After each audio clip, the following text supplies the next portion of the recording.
अगर आप किसी भी कॉम्पिटेटिव एग्जाम की तैयारी कर रहे हैं तो आप अपनी तैयारी अनअकैडमी प्लस से करिए। अनअकैडमी की लर्निंग ऐप को इंस्टॉल करिए, अपना एग्जाम चूज करिए और उसके बाद गेट सब्सक्रिप्शन पर करने के बाद आपको रेफरल कोड की जगह डिस्काउंट कोड एंटर करना है PMYT। ये डिस्काउंट कोड एंटर करते ही आपको मैक्सिमम डिस्काउंट मिल जाएगा और ये डिस्काउंट कोड पूरे अनअकैडमी पर वैलिड है। भले ही आप UPSC, SSC, bank, CDS, NDA, state PSC, UGC, IIT, NEET किसी भी एग्जाम की अगर आप तैयारी कर रहे हैं, PMYT ये डिस्काउंट कोड लगाइए, आपको मैक्सिमम डिस्काउंट मिल जाएगा। एसएससी में प्री में और मेंस में दोनों में ही ये बहुत ज़्यादा इंपॉर्टेंट है। सीजीएल ले लो, सीएचएसएल ले लो, सीपीओ ले लो, सभी में बहुत ज़्यादा इंपॉर्टेंट है ये। तो आज हम सीखेंगे सेंटेंस रीअरेंजमेंट आप किस तरीके से अटेम्प्ट कर सकते हो। जो भी स्टूडेंट्स ऑनलाइन है फटाफट से मुझे रिस्पॉन्ड करो पहले तो।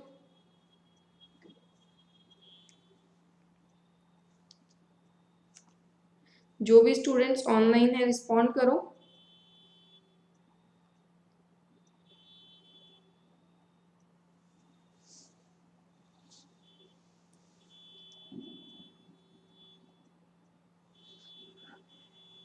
मैंने आपको बता रखा है कि डेली आप 8:15 का टाइम फिक्स रखो, बट जो कल आपकी क्लास है वो होगी 7:15 बजे।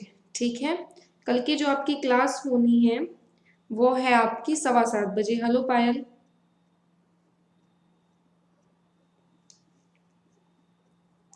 दूसरी चीज ये कि कोई भी आपको डाउट लगे, कोई भी ऐसा टॉपिक आपको लगे कि मैं आपको कराऊं, तो किसी भी वीडियो के, जो भी मेरे सेशन है उनमें किसी भी वीडियो के नीचे आप कमेंट कर दीजिए, मैं वो टॉपिक जो है करा दूंगी।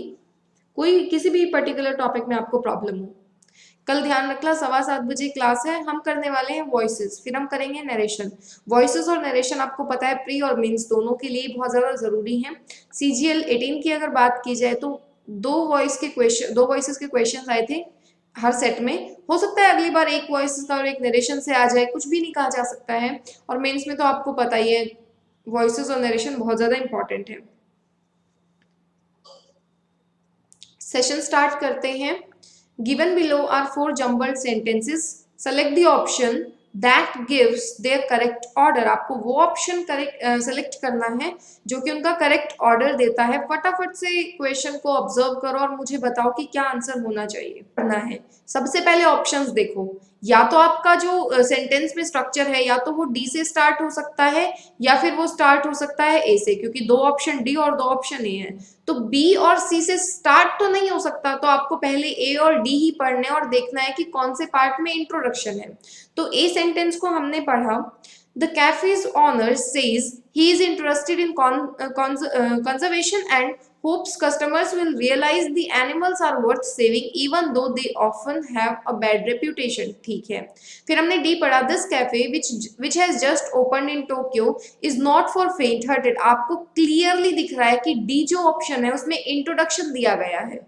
ठीक है, अगर इस कैफे के बाद ही तो कैफे ओनर की बात होगी, तो आपको पता है सेंटेंस का जो करेक्शन है वो ये तो नहीं हो सकता, या तो ये ऑप्शन होगा या ये। दो ऑप्शन सीधा सीधा कट चुके हैं। क्लियर हुआ? तो अब देखो, या तो डी आपका रिलेट करेगा बी से या फिर सी से। अब आप पढ़ो बाकी के सेंटेंसेस। जब ये कह रहा है कि ये जो कैफे है ये फेंट हार्टेड, कमजोर दिल वालों के लिए नहीं है, क्यों नहीं है? Here you sip your drink in the company of 35 snakes. Okay, ठीक है। फिर दूसरा देखा, none of them are venomous, meaning customers can get up close and personal with the reptiles. अब यहाँ पे देखो, डी आपका रिलेट कर रहा है सी पे, क्यों? क्योंकि कमजोर दिल वालों के लिए नहीं है। क्यों नहीं है? क्योंकि यहाँ पे आप कॉफी पीते हो 35 स्नेक्स के साथ। तो डी ने अगर सी से रिलेट किया तो ये आपका करेक्ट आंसर हुआ। समझ में आया? मेथड भी समझ में आया साथ साथ? बताओ।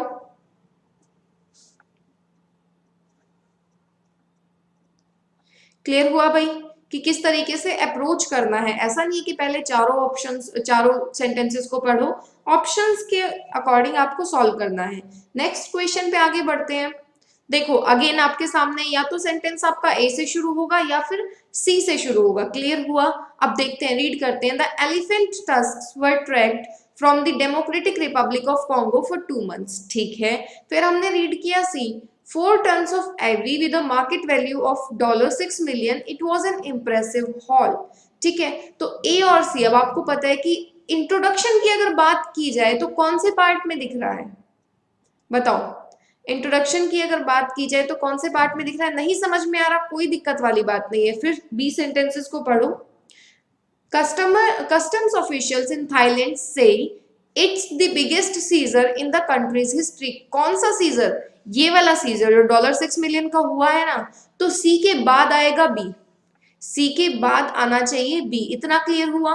अब सी के बाद बी कितने सेंटेंसेस में? इसमें तो नहीं है, ठीक है। आपके पास 3 सेंटेंसेस ऐसे हैं जिसमें सी के बाद बी है और सी के तुरंत बाद बी, कितनों में है? सिर्फ एक ही में है, ये हो जाएगा करेक्ट आंसर। क्लियर हुआ? हाँ जी बताइए, क्लियर हुआ?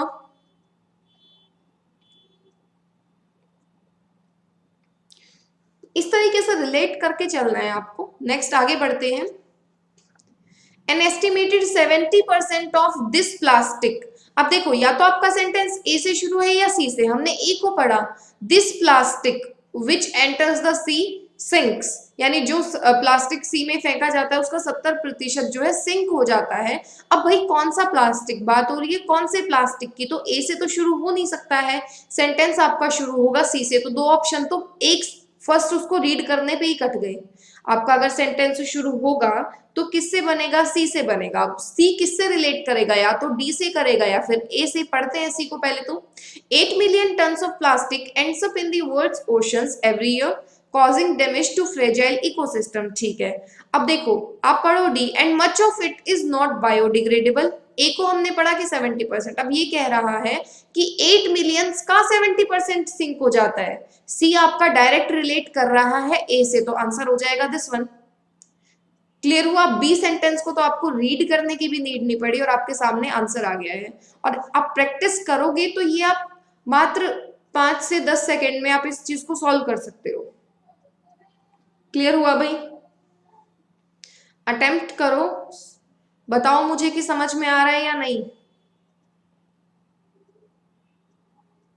और ये एग्जाम के आए हुए क्वेश्चन है, ऐसा नहीं है कि नॉर्मली मैं कोई भी इजी क्वेश्चंस आपके सामने रख रही हूँ, एग्जाम में पूछे गए हैं। चलो नेक्स्ट क्वेश्चन का आंसर आप लोग मुझे बताओगे। 4th आपके सामने है, मुझे फटाफट से आंसर बताओ, फटाफट से मुझे आंसर बता दीजिए कि क्या होना चाहिए। एंड से कभी भी सेंटेंस मतलब शुरू नहीं हो सकता, कोई भी पैराग्राफ एंड से शुरू नहीं होगा। और ए से तो वैसे भी ऑप्शंस में नहीं है, या तो बी से शुरू होगा या फिर सी से या फिर डी से। तो मुझे बताओ कि क्या आंसर होना चाहिए।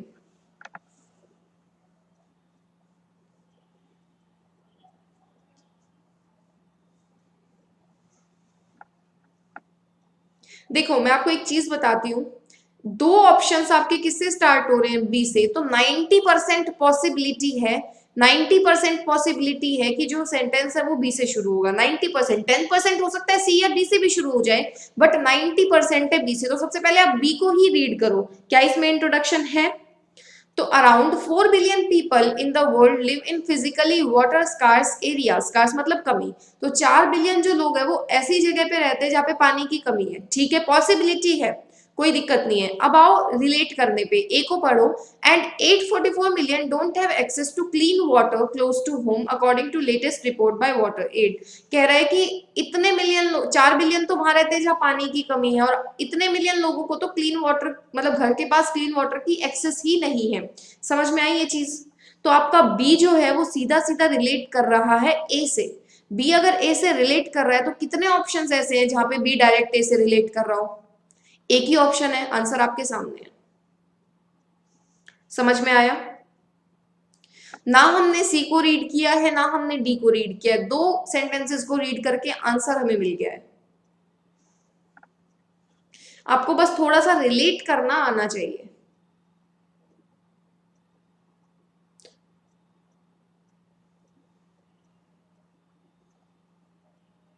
ठीक है, बी आपका ए से रिलेट करेगा। पायल थोड़ा सा ध्यान से समझो।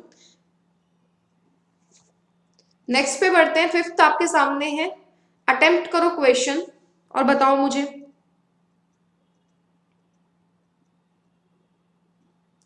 अटेम्प्ट करो और बताओ कि क्या आंसर होना चाहिए।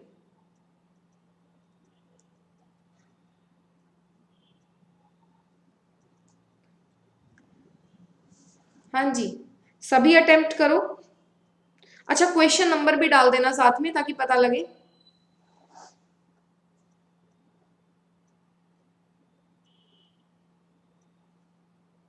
अब देखो, या तो सेंटेंस शुरू होगा ए से या फिर शुरू होगा सी से। रीड करो, mango the so called king of fruits is something of a national obsession in India. Okay, c को हमने रीड किया इट। अब इट क्या है आपका, इट प्रोनाउन का यूज हो रहा है। अगर प्रोनाउन है तो उससे पहले कोई ना कोई नाउन तो होगी जिसको ये इट रेफर करे। तो सी से तो सेंटेंस शुरू होने से रहा, तो ये दो ऑप्शन तो पहले से ही बाहर। 100% श्योरिटी है आपको कि सेंटेंस आपका शुरू होने वाला है ए से। समझ में आया? अगर ए से शुरू हो रहा है, अब देखो, ए या तो डी से रिलेट करेगा, ए डी से ही रिलेट करेगा। क्यों? क्योंकि दोनों ऑप्शन में डी है। तो देखो 2017 prove to be a good year for mango lovers, ठीक है, क्लियर है। अब फिर तुम बी को रीड करो, there was a bumper crop of mangoes in different states. और सी को हमने रिलेट किया, it resulted in price coming down and sales going up. अब तुम एक बात बताओ, अगर बम्पर क्रॉप होगी तो ही तो प्राइस कम होंगे।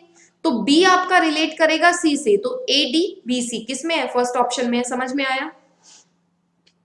बहुत बढ़िया आकाश, वेरी गुड। तो ये छोटी छोटी चीजें, अब जैसे सी को देखते ही हमने सेंटेंस नहीं पढ़ा पूरा, सिर्फ इट को देख के ये अंदाजा लगा दिया कि प्रोनाउन है तो पहले कोई ना कोई नाउन होगा।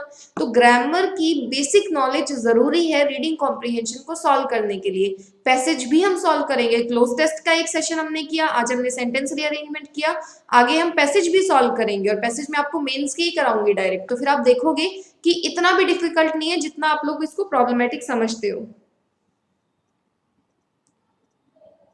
साउंड नहीं आ रहा है, किसी और को भी प्रॉब्लम हो रही है क्या? 6th क्वेश्चन आपके सामने है। हाँ जी, 6th क्वेश्चन आपके सामने है, मुझे बताओ कि क्या आंसर होना चाहिए। थोड़ा रीड कर लिया करो।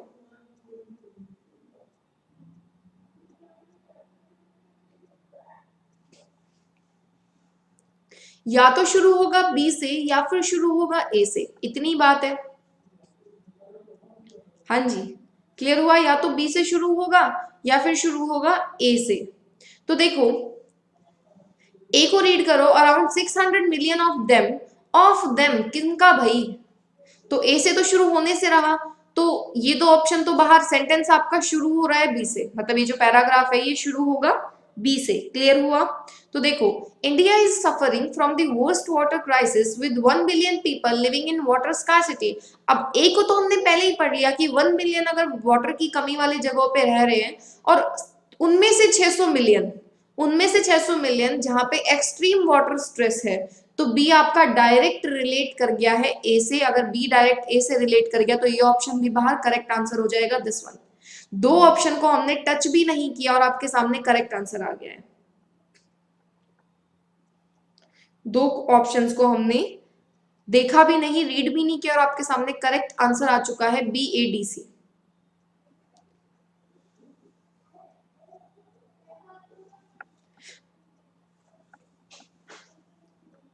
क्लियर हुआ भाई? नेक्स्ट क्वेश्चन पे बढ़ते हैं। 7th क्वेश्चन आपके सामने है।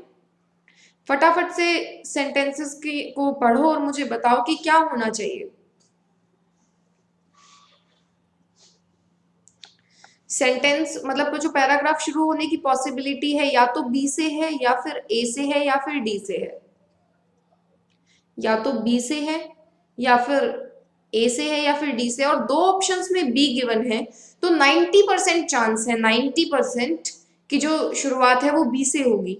बट कोई नहीं, हम अच्छे से सॉल्व करेंगे।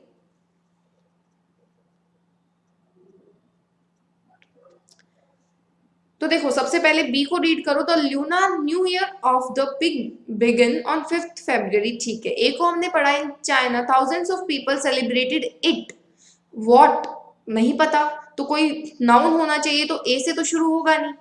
डी को रीड करो, सम परफॉर्मेंस री enacted historical ceremonies. Historical ceremonies कहाँ पे री इनेक्ट करोगे? इस फेस्टिवल में ना, ठीक है। तो सेंटेंस आपका शुरू, जो पैराग्राफ शुरू होगा वो बी से होगा, ये ऑप्शन भी बाहर हो जाता है। बी डायरेक्ट ए से रिलेट करेगा या फिर डी से रिलेट करेगा, क्लियर है? तो हमने ए को पढ़ा कि इन China thousands of people celebrated it, किसको? इस फेस्टिवल को, जो कि 5th Feb को शुरू हुआ है। तो बी आपका डायरेक्ट रिलेट कर गया ए से, करेक्ट आंसर आपके सामने है first one, first option correct हो जाएगा। हाँ जी पायल, सही बताया, बिल्कुल सही है आकाश।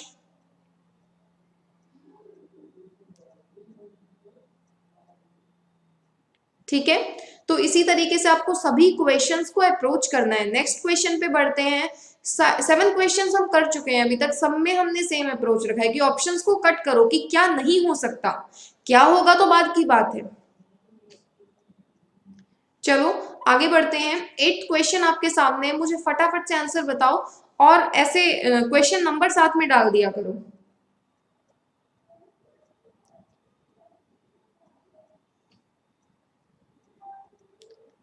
प्लेस पहले नहीं आएगा क्योंकि वहां पे बात हो रही है इट की। अब चाइना की बात नहीं है, सुनो मेरी बात, मेन चाइना नहीं है, मेन वो फेस्टिवल है। पूरा डिस्क्रिप्शन फेस्टिवल के बारे में है, पूरा डिस्क्रिप्शन चाइना के बारे में नहीं है, समझ रहे हो। अगर दिवाली की बात होगी तो पहले आप ये तो बताओगे ना कि कब सेलिब्रेट की जाती है, कहाँ पूरा दिवाली मेन रहेगी, ना कि इंडिया। समझ रहे हो मेरी बात।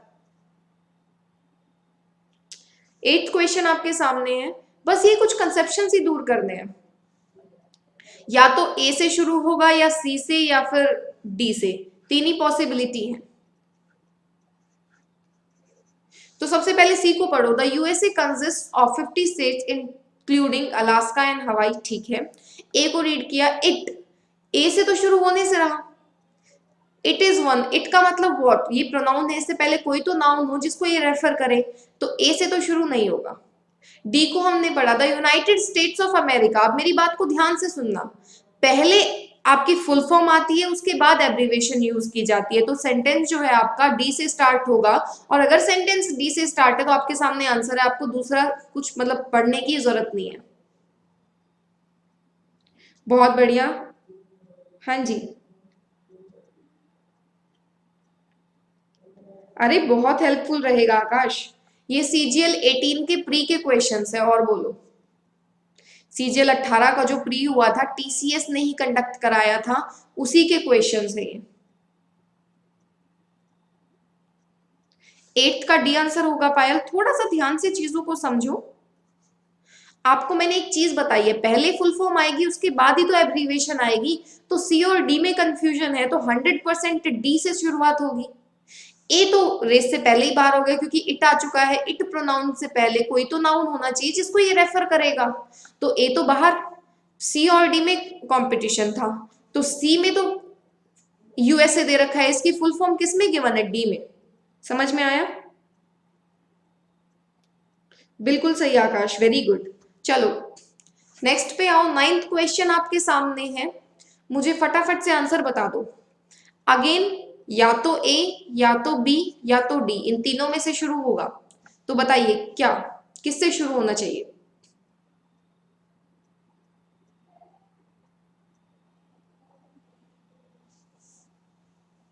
बताइए किससे शुरू होगा।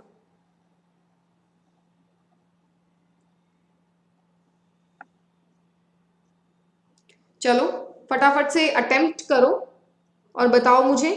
9th क्वेश्चन आपके सामने है।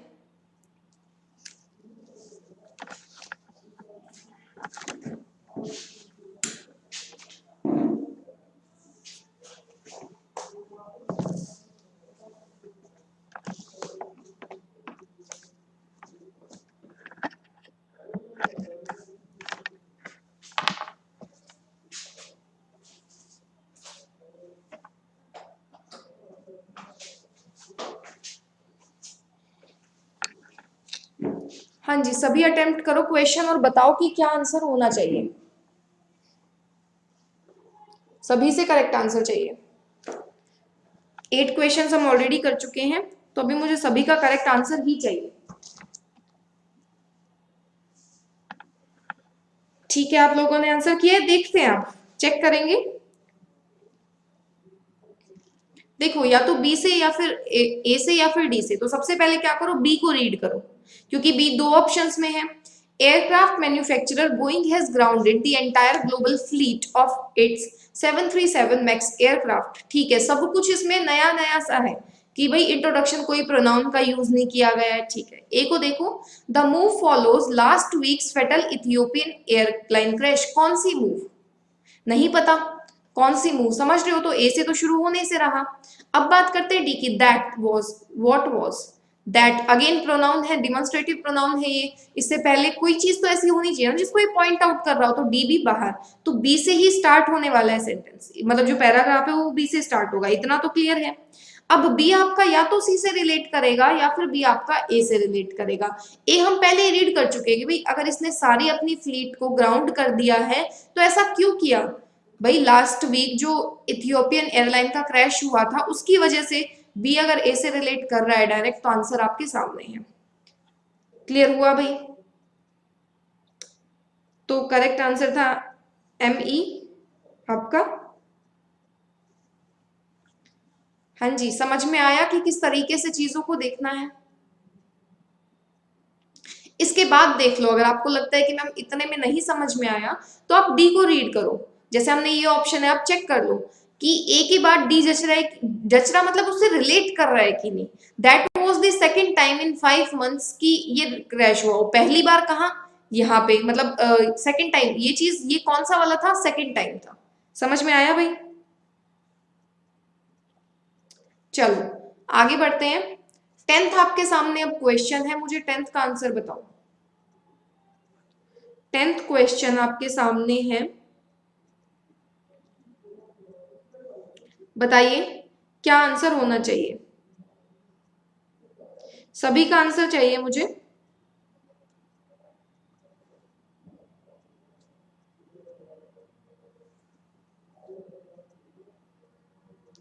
क्वेश्चन नंबर भी डाल दिया करो साथ साथ में। तो देखो, या तो बी से या फिर डी से या फिर ए से, इन्हीं में 3 पॉसिबिलिटी है। सी से तो स्टार्ट हो ही नहीं रहा है। सबसे पहले हम बी को रीड करेंगे। The United states of America holds a dominant position in the world because of its high economic development. ठीक है, सारा इंट्रोडक्शन है। ए से स्टार्ट नहीं होगा क्योंकि इट प्रोनाउन का यूज आ चुका है। डी से भी नहीं होगा, अगेन इट का यूज आ चुका है। तो आपको पता है बी से स्टार्ट होने वाला है सेंटेंस। अब बी या तो आपका ए से रिलेट कर सकता है या फिर सी से रिलेट कर सकता है।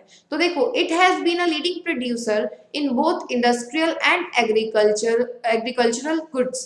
तो यहाँ पे किसकी बात हो रही है, यूएसए की बात हो रही है ना। समझ लो ये चीज को, यहाँ पे जो बात हो रही है किसकी, यूएसए की हो रही है। क्यों वो डोमिनेंट पोजीशन को होल्ड करता है, क्योंकि दोनों ही जगह पे वो लीडिंग प्रोड्यूसर है। तो बी आपका अगर डायरेक्ट ए से रिलेट करेगा तो आंसर आपके सामने है। क्लियर हुआ भाई? अगर बी डायरेक्ट आपका ए से रिलेट करेगा तो आंसर आपके सामने है। बहुत बढ़िया आकाश, वेरी गुड पायल। हाँ जी करेक्ट है अनुराग, वेरी गुड। हाँ जी एमी बिल्कुल सही, बहुत करेक्ट है अभिलाषा, वेरी गुड। आगे बढ़ो, 11th क्वेश्चन। अब मुझे सबका करेक्ट आंसर चाहिए इसमें।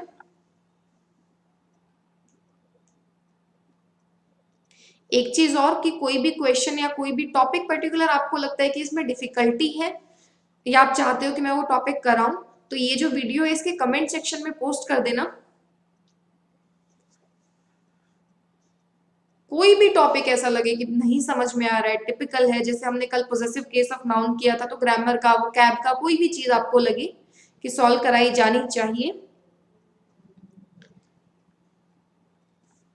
11th क्वेश्चन आपके सामने है। देखो, या तो ए से शुरू हो सकता है या फिर सी से शुरू हो सकता है। क्लियर हुआ? दो ही पॉसिबिलिटीज हैं।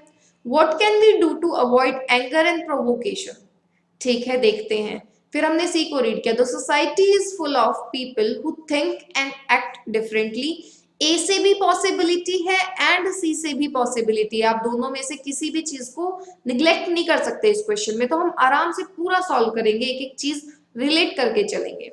अब आपने बी को पढ़ा, anger and tension are prevalent due to conflicts arising out of these differences. कौन से डिफरेंसेस? ये इन्होंने जहां पे ये बताया है कि जो लोग हैं वो सोचते अलग है, काम अलग करते हैं, और इन्हीं डिफरेंसेस की वजह से एंगर एंड टेंशन जनरेट होती है। तो सी आपका सीधा सीधा बी से रिलेट कर रहा है। क्लियर हुआ? सी अगर बी से रिलेट कर रहा है तो कितने ऑप्शंस है जिसमें सी के तुरंत बाद बी है? ये ऑप्शन बाहर, ये ऑप्शन बाहर, आपके सामने दो ऑप्शन निकल के सामने आए हैं। चलो आगे देखते हैं कि ए किससे रिलेट करेगा। What can we do to avoid anger and provocation? We need to develop in ourselves the capacity for conversion to turn negative experiences into positive thinking. ये इसने इस क्वेश्चन का आंसर दिया है। कि एंगर और प्रोवोकेशन को अवॉइड कैसे कर सकते हैं भाई, नेगेटिव एक्सपीरियंसेस को आप पॉजिटिव में टर्न कर दो। ये चीज तो हमारे हाथ में है। तो ए ने रिलेट किया डी से, तो ए डी से रिलेट कितने ऑप्शंस में कर रहा है, ये दोनों कंडीशन कहाँ सेटिस्फाई हो रही है, डी ऑप्शन में। समझ में आया? तो ये हो जाएगा आपका करेक्ट आंसर। बहुत बढ़िया जया, वेरी गुड अभिलाषा। हाँ जी पायल, सही बताया है। क्लियर हुआ भाई? हाँ जी Jaya, c b a d हो जाएगा आंसर। एक एक चीज, जहां पे हमको एक सेंटेंस पढ़ के आंसर मिला है हमने वो क्वेश्चन भी किए हैं, जहां पे चारों सेंटेंसेस पढ़ने पड़े वो क्वेश्चन भी हमने सॉल्व किए हैं। चलो 12th क्वेश्चन आपके सामने है, मुझे फटाफट से आंसर बता दीजिए। Survival of the fittest Darwin की थ्योरी थी, उसी पे बेस्ड हमारा ये थ्योरी थी, तो उसी पे बेस्ड ये क्वेश्चन है। या तो ए से शुरू है या तो बी से शुरू है, दो ही पॉसिबिलिटी है, सी और डी से शुरू नहीं है।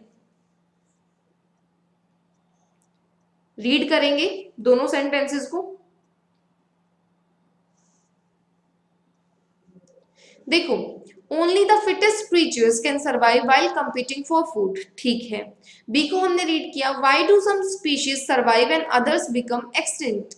तो यहाँ पे ये इंट्रोडक्शन वाला क्वेश्चन है, बट अगेन हम दोनों में से किसी भी पार्ट को जो है इग्नोर करके नहीं चल सकते, ए से बी से बी। अब हम इंडिविजुअली रिलेट करेंगे। This was the question that Darwin asked himself. कौन सा क्वेश्चन? ये वाला क्वेश्चन, ठीक है।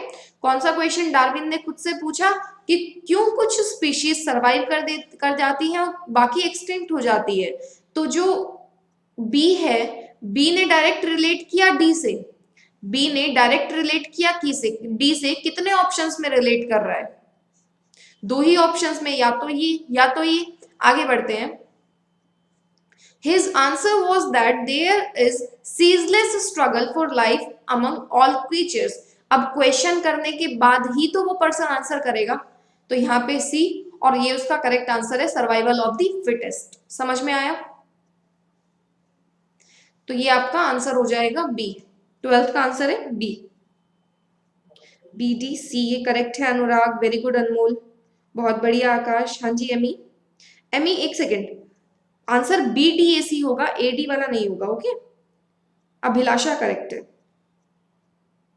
हाँ जी जया, समझ में आ रहा है? अब मुझे ये बताओ कि क्वेश्चंस इजी लग रहे हैं कि डिफिकल्ट लग रहे हैं? और ये इजी वाले क्वेश्चंस अगर आपको मैम इजी लग रहे हैं तो मैं आपको बता देती हूँ, 18 के प्री में ये क्वेश्चंस पूछे गए थे।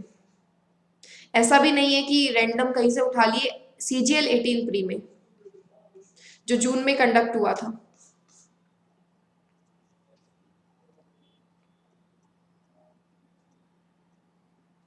अगर आपको क्वेश्चन इजी लग रहे हैं तो लेवल क्वेश्चंस का नहीं होता, आपकी प्रिपरेशन का होता है, यानी आपने अपने प्रिपरेशन को सही डायरेक्शन दी हुई है। चलो नेक्स्ट क्वेश्चन पे आगे बढ़ते हैं, नेक्स्ट क्वेश्चन करते हैं सॉल्व। 13th आपके सामने है, मुझे फटाफट से आंसर बता दो।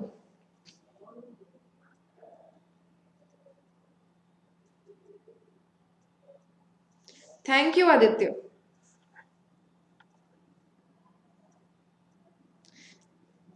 आप सभी को सेम चीज मैं बोलूंगी बार बार कि कोई भी टॉपिक आपको लगता है, पूरी ग्रामर पूरी वो कैब में से कोई भी टॉपिक आपको लगता है कि मैम इस टॉपिक में पर्टिकुलर प्रॉब्लम है, वीडियो के कमेंट सेक्शन में पोस्ट कर देना। अपकमिंग सेशंस में वो डाउट्स को लिया जाएगा। जैसे आपका डेली क्लास ही होती है, 8:15 का टाइम फिक्स है, बट कल हमारी क्लास है 7:15 बजे, जिसमें हम वॉइस करने वाले हैं। प्री और मेंस, सीजीएल, सीएचएसएल, सीपीओ सभी में इंपॉर्टेंट है। चलो 13 देखते हैं। या तो ए से शुरू होगा या फिर डी से, दो ही पॉसिबिलिटी है हमारे सामने, तीसरा तो कोई केस नहीं है। ए को देखो, it was very unusual as boys were not suppose to be out of school at this late hour. What was very unusual, मुझे ये बताओ कि क्या अजीब था। तो ए से तो शुरू होने से रहा, क्लियरली सेंटेंस जो है वो शुरुआत, मतलब उसकी पैराग्राफ की शुरुआत हो रही है डी से। तो देखो डी को हमने रीड किया, mister Oliver the school teacher saw a lonely boy sitting on a rock weeping soundlessly. अब ये चीज क्या थी, अनयूजुअल थी कि नहीं थी? हम ए को रीड कर चुके हैं, ठीक है। तो आपकी जो अनयूजुअल चीज थी वो यही थी। डी आपका डायरेक्ट रिलेट कर रहा है ए से, तो बी और सी को देखने की भी नीड नहीं पड़ी, आपके सामने क्वेश्चन का आंसर आ गया, डी ए बी सी। बहुत बढ़िया अनमोल, करेक्ट है। सिल्वर, बहुत बढ़िया। All the very best Aditya, all the very best.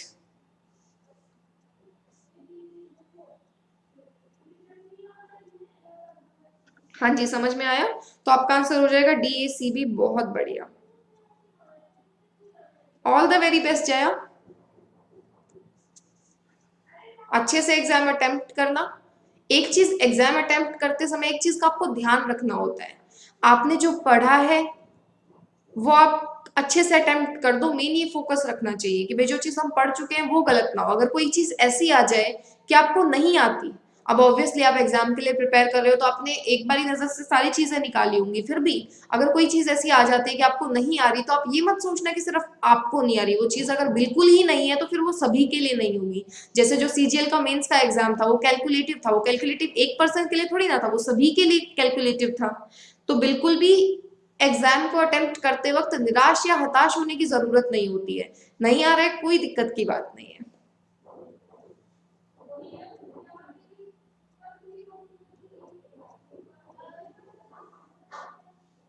चलो 14th देखो। या तो आपका सेंटेंस ए से या फिर सी से या फिर बी से, ये दो ही पॉसिबिलिटीज है जहां से सेंटेंस आपका स्टार्ट होगा। तो देखो, मुझे आप लोग बताइए कि कहां से सेंटेंस शुरू होने वाला है।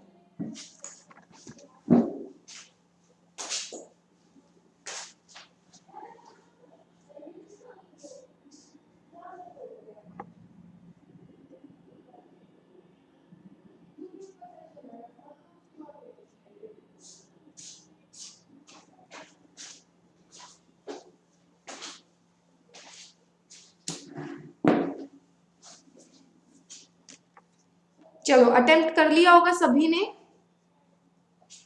सॉल्व करते हैं।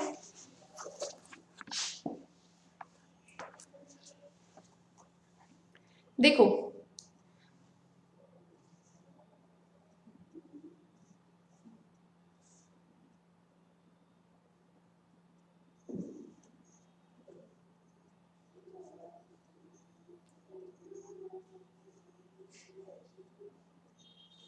ओके, ठीक है।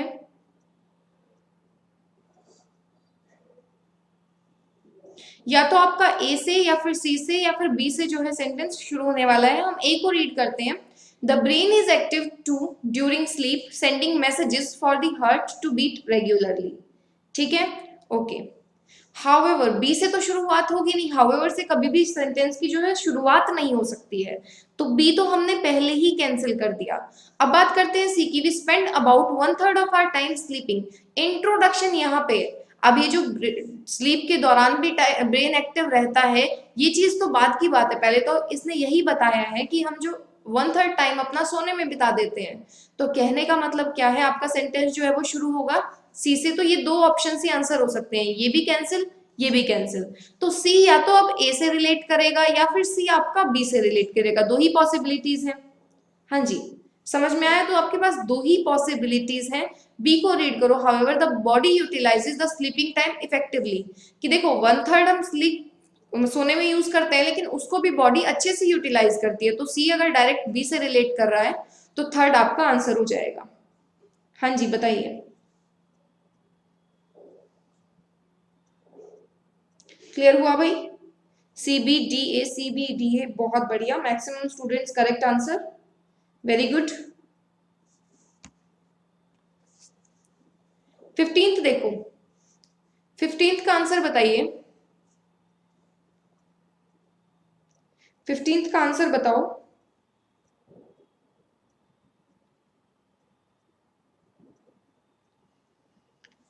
15th का फटाफट से मुझे आंसर बताओ।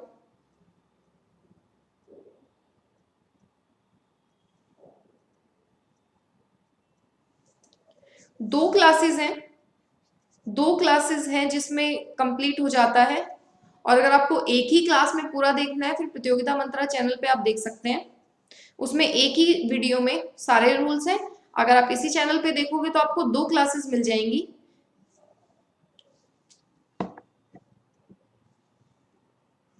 चलो 15 देखते हैं। या तो सेंटेंस शुरू होगा बी से या फिर सी से या फिर डी से। बी, सी और डी तीन ही पॉसिबिलिटीज हैं आपके सामने। ए से तो शुरू होगा नहीं। दूसरी बात ये कि ए जो है शुरू हो रहा है बट से, तो बट से तो वैसे भी कोई पैराग्राफ शुरू नहीं हो सकता है। अब बात कर लेते हैं बाकी ऑप्शंस की। तो मैंने आपको एक चीज और सिखाई है, पहले रीड करते हैं ऑप्शंस फिर देखेंगे। The nationalist now begin to openly criticise the policies of British. Now, अब उन्होंने शुरू कर दिया है, पहले नहीं किया था। समझ रहे हो ना, नाउ पे ही फोकस गया कि अब शुरू कर दिया है, तो बी से तो जो है शुरुआत नहीं हो सकती है। बात करते हैं सी की। The freedom movement changed this situation. What situation, कौन सी सिचुएशन को चेंज किया है ये हमें नहीं पता, तो सी से भी शुरू नहीं हो सकती है। और ये चीज मैंने आपको पहले ही सिखाई थी कि अगर एक ही ऑप्शन से, मतलब एक ही जैसे डी से ही अगर दो ऑप्शंस हैं तो 90% चांस है शुरुआत डी से ही हो। तो डी को हमने रीड किया। Under colonial rule the people had lived in fear of the British government and did not agree with many of the decisions that they took. ठीक है, अब यहाँ पे ये कह रहा है कि उस टाइम पे तो फियर में रहते थे और बहुत सारे डिसीजन जो थे उससे अग्री नहीं करते थे। क्लियर हुआ। अब डी आपका रिलेट किससे करेगा, या तो ए से कर सकता है या फिर बी से कर सकता है। But they faced grave danger if they tried to criticise these decisions. ठीक है, तो सी आपका रिलेट कर रहा है ना, सॉरी डी आपका रिलेट कर रहा है ए से। कैसे कि वो एग्री तो नहीं करते थे लेकिन क्रिटिसाइज भी नहीं करते थे, क्योंकि अगर क्रिटिसाइज किया तो उनको ग्रेव डेंजर का मतलब ग्रेव डेंजर फेस करना पड़ता था। तो करेक्ट आंसर आपके सामने है d a c b. Clear हुआ भाई, डी ए सी बी, बहुत बढ़िया, वेरी गुड। हाँ जी जया, करेक्ट है अभिलाषा, डी ए बी सी होगा। ओके, 13th रिपीट कर दूंगी। चलो क्लियर हुआ, 13th एक बार देख लेते हैं। देखो, या तो आपका सेंटेंस ए से शुरू हो सकता है या फिर डी से। ए से नहीं होगा क्योंकि इट की बात हो रही है। ठीक है, तो सेंटेंस जो है वो शुरू तो होगा डी से, इतनी तो चीज क्लियर है। अब डी से डी या तो ए से रिलेट करेगा या फिर डी रिलेट करेगा बी से। तो डी को हमने पढ़ा, mister Oliver the school teacher saw a lonely boy sitting on a rock weeping soundlessly. It was very unusual as boys were not supposed to be out of school at this late hour. तो कहने का क्या मतलब है कि उन्होंने जब एक बच्चे को अकेले रोते हुए देखा तो वो चीज अनयूजुअल थी। क्यों? क्योंकि बॉयज को तो लेट अलाउड ही नहीं है बाहर। तो जो डी है वो आपका सीधा सीधा रिलेट कर गया है ए से। तो आंसर आपका क्या हो जाएगा, डी ए सी बी। समझ में आया, डी बी से रिलेट नहीं करेगा।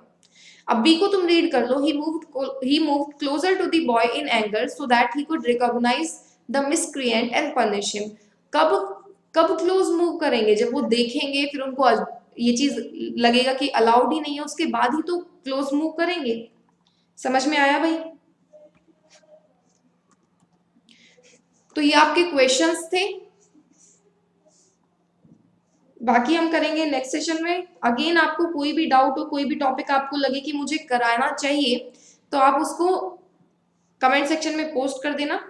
अगर आप किसी भी कॉम्पिटेटिव एग्जाम की तैयारी कर रहे हैं तो आप अपनी तैयारी अनअकैडमी प्लस से करिए। अनअकैडमी की लर्निंग ऐप को इंस्टॉल करिए, अपना एग्जाम चूज करिए और उसके बाद गेट सब्सक्रिप्शन पर करने के बाद आपको रेफरल कोड की जगह डिस्काउंट कोड एंटर करना है PMYT। ये डिस्काउंट कोड एंटर करते ही आपको मैक्सिमम डिस्काउंट मिल जाएगा और ये डिस्काउंट कोड पूरे अनअकैडमी पर वैलिड है। भले ही आप UPSC, SSC, bank, CDS, NDA, state PSC, UGC, IIT, NEET किसी भी एग्जाम की अगर आप तैयारी कर रहे हैं, PMYT ये डिस्काउंट कोड लगाइए, आपको मैक्सिमम डिस्काउंट मिल जाएगा।